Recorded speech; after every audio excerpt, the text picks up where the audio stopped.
ओम नमः शिवाय। नमस्कार भक्तों, आज की इस वीडियो में मैं आपके लिए लेकर आई हूँ बाबा केदारनाथ की पावन दिव्य कथा को। तो आइए जानते हैं क्या है बाबा की दिव्य कथा। हिंदू धर्म में हिमालय की गोद में बसे केदारनाथ धाम को 12 ज्योतिर्लिंगों में से एक माना गया है। हिंदू पुराणों में साल के करीब 6 महीने हिम से आच्छादित रहने वाले इस पवित्र धाम को भगवान शिव का निवास स्थान माना जाता है। माना जाता है कि यहाँ भगवान शिव त्रिकोण शिवलिंग के रूप में हर समय विराजमान रहते हैं। वैसे तो पौराणिक ग्रंथों में इस धाम से जुड़ी कथाओं का वर्णन मिलता है, परंतु आज मैं आपको महाभारत के इस धाम से जुड़ी एक पौराणिक कथा के बारे में बताने जा रही हूँ, जिसमें यह बताया गया है कि पांडवों को भगवान शिव ने साक्षात दर्शन दिए थे, जिसके बाद पांडवों ने इस धाम को स्थापित कर दिया। तो आइए मिलकर जानते हैं केदारनाथ से जुड़ी इस रोचक कथा के बारे में। ग्रंथों में वर्णित कथा के अनुसार महाभारत युद्ध में विजय के पश्चात पांडवों में सबसे बड़े युधिष्ठिर को हस्तिनापुर का नरेश के रूप में राज्याभिषेक किया गया और उसके बाद करीब 4 दशक तक युधिष्ठिर हस्तिनापुर पर राज्य करते रहे। इसी दौरान एक दिन पांडव भगवान श्री कृष्ण के साथ बैठकर महाभारत युद्ध की समीक्षा कर रहे थे।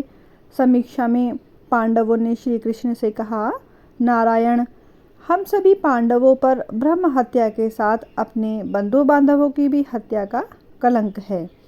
इस कलंक को कैसे दूर किया जाए? तब कृष्ण भगवान पांडवों से कहने लगे कि यह सत्य है कि युद्ध में भले ही जीत तुम्हारी हुई है, लेकिन तुम लोग गुरु और अपने बंधु बांधवों को मारने के कारण पाप के भागी बन गए हो। इन पापों के कारण मुक्ति मिलना असंभव है, परंतु इस पाप को सिर्फ महादेव ही मुक्ति दे सकते हैं। अतः तुम सभी को महादेव की शरण में जाना चाहिए। उसके बाद श्री कृष्ण द्वारिका लौट आए और उसके बाद पांडव अपने पापों की मुक्ति के लिए चिंतित रहने लगे और मन ही मन सोचते रहे कि अब राजपाट को त्याग कर शिव जी की शरण में चलें। इसी बीच एक दिन पांडवों को पता चला कि वासुदेव ने अपना देह त्याग दिया है और वह अपने परम धाम को लौट गए हैं। यह सुनकर पांडवों को भी पृथ्वी पर रहना उचित नहीं लग रहा था। गुरु पितामह, अपने सभी सखा और सभी रिश्तेदार तो युद्ध भूमि में ही पीछे छूट गए थे। माता, ज्येष्ठ पिता और काका विदुर भी वन गमन को चले गए थे। सदा के सहायक श्री कृष्ण भी नहीं रहे थे। ऐसे में पांडवों ने राज्य को परीक्षित जी को सौंप दिया और द्रौपदी सहित हस्तिनापुर छोड़कर शिव जी की तलाश में निकल पड़े।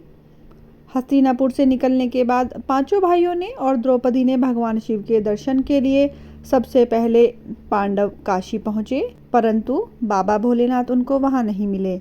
उसके बाद उन लोगों ने कई जगहों पर भगवान शिव को खोजने का प्रयास किया, परंतु जहाँ कहीं भी वह जाते वहीं से भगवान भोलेनाथ चले जाते। पांचों पांडव और द्रौपदी एक दिन शिव जी को खोजते हुए हिमालय तक आ पहुँचे।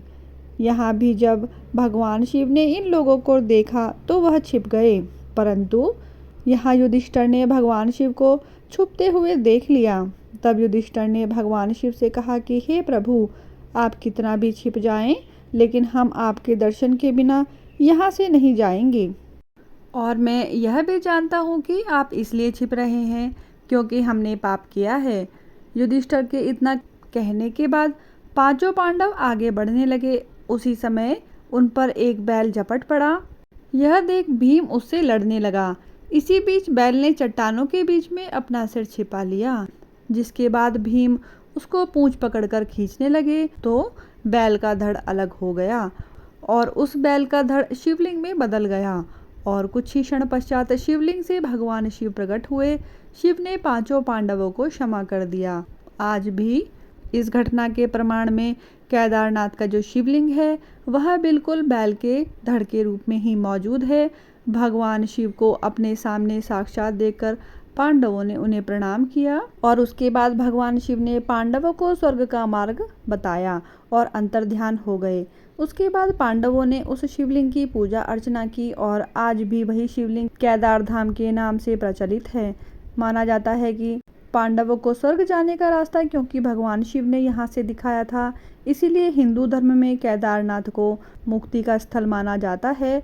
और ऐसी मान्यता है कि यदि कोई केदार दर्शन का संकल्प लेकर जाए और यदि उसकी मृत्यु हो जाए तो उस जीव का पुनः जन्म नहीं होता है, उसको मुक्ति प्राप्त हो जाती है। बोलिए केदारनाथ भगवान की जय। आशा करती हूँ कि मेरे बाबा भोलेनाथ की यह कथा आप सभी को प्रिय लगी होगी। यदि आपको वीडियो पसंद आई है तो कमेंट बॉक्स में जय बाबा केदारनाथ की अवश्य लिखें। वीडियो को लाइक करें, शेयर करें और मेरे चैनल को सब्सक्राइब करना ना भूलें। हर हर महादेव।